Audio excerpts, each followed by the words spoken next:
See, this here is what you call ground game. These boys look like two lizards on the ground. Watch this. Let me see. Let me see. Oh, see, Olivera can't get no good base. Felder keeping him out of position. Let's see.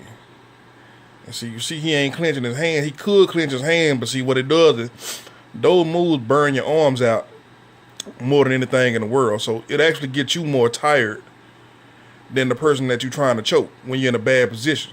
So all he really doing is maintaining position, but he not putting no pressure on himself. You know what I'm saying? Let's see. That's what Joe Rogan used to coin the body lock, but that I guess the waist lock or leg, whatever you call it, it hadn't been as successful as in years of the past, but it still, put a good grip. Felder got an underrated ground game though. Olivera is one of the trickiest, sneaky, and you can tell on her. And Olivera do not want to stand with that motherfucker. Felder one of the trickiest strikers came into the game. Unfortunately, they threw him right to the wolves from day one. You know what I'm saying? So yeah, he came in before they built him up. I think his first fight was against Edson Barboza or somebody like that. It was another hell of a striker that was already battle tested. Let's see what's happening.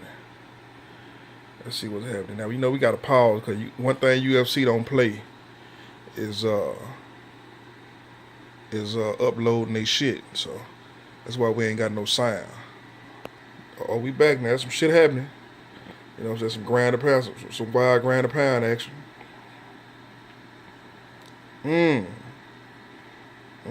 Beast mode. Yeah, Olivera don't want no part of standing up. He ain't trying to stand up. And cats like that, that's really where they lose, man. They get, it look like they getting control on the ground, but the guy don't have no reason to get up. A lot of those long wire, especially Brazilians, they kind of lack skills in the wrestling department. You know what I'm saying? So they would rather look for an opening than to, create an opening. You know what I'm saying? Yeah, so a lot of them guys, man, they rather look for an opening than create an opening. You know what I'm saying? Which is they lose a lot of fights. They lose a lot of, favorite decisions for hanging out on the ground a little bit too long. You know what I'm saying? That's one thing I never understood, man. Is that how you can get points in MMA for submission attempts. You know what I'm saying? But you don't get points for strike attempts. You know what I'm saying? Unless your strike attempts is acknowledged for unless they don't actually realize that your punches were blocked. But other than that, let's see what we doing, what we got popping. Fight now started. Take my eyes off these boys for a minute. Ain't nothing really happening. If you want to see it, it's on Fox Sports 1. You know what I'm saying? But yeah, man. So a lot of people say you're supposed to get points for submission attempts, and I fail to disagree, man. I feel like submission attempts is the same thing as a takedown attempt. You know what I'm saying? I mean, you can pretend like you got somebody in a submission hold when you don't even really have it, but you're trying to save position.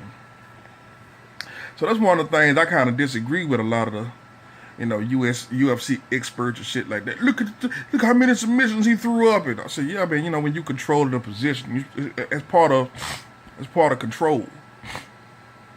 I guess they call it octagon control. You know what I'm saying? But as far as getting credit for it, like you actually done something, nah, you can't give nobody no credit for no submission until he elbowing his boy to oblivion. You feel the boy. If you let this motherfucker get off, he is dangerous.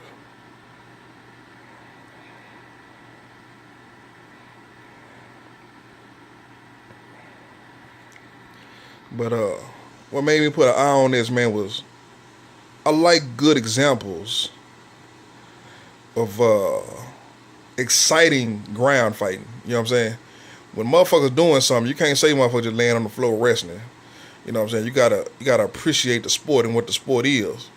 Like right now, it look like they laying on the ground, but Olivera not letting them get up to create no space to actually do damage. Felder trying to do damage. Felder don't give a fuck about no ground fighting, but if you're gonna let a ride you on top, basically he winning.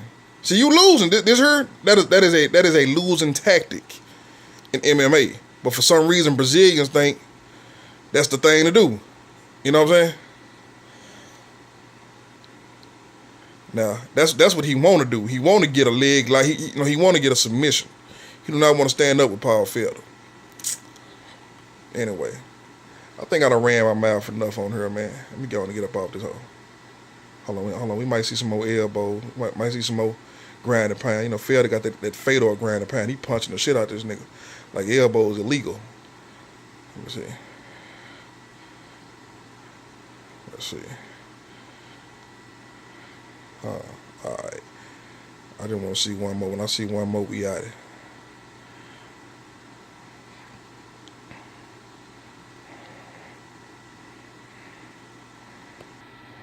Alright, the fight is over via elbows from hell. I'm not going to mention the fact that it looked like the boy wanted out. You know what I'm saying? The boy was looking for a way out. I mean, I'm a bit of a conspiracy theorist, but look at the elbows from hell. Shit. You know, it is what it is. So yeah, I mean that was a treat to enjoy. Felder got him a win on the ground. You know what I'm saying, with ground control. So there got to be a feather in his cap. You know what I'm saying, considering he's known to be a striker. You know, all things count, man. You know, it's like your stock. You know what I'm saying? How many do you have a ground game? Do you have a stand-up game? Do you have power? Do you have technique? So every win that you get, you know what I'm saying, by a different win is a feather in your cap. And one thing that boy showed off tonight, his ground game was high level. He was getting out of some shit, man. You know, Olivera was really trying to set him up to to find himself in a bad position. And hey, man, you know that fella went. You know, even though it was early in the fight, I seen some slick shit. So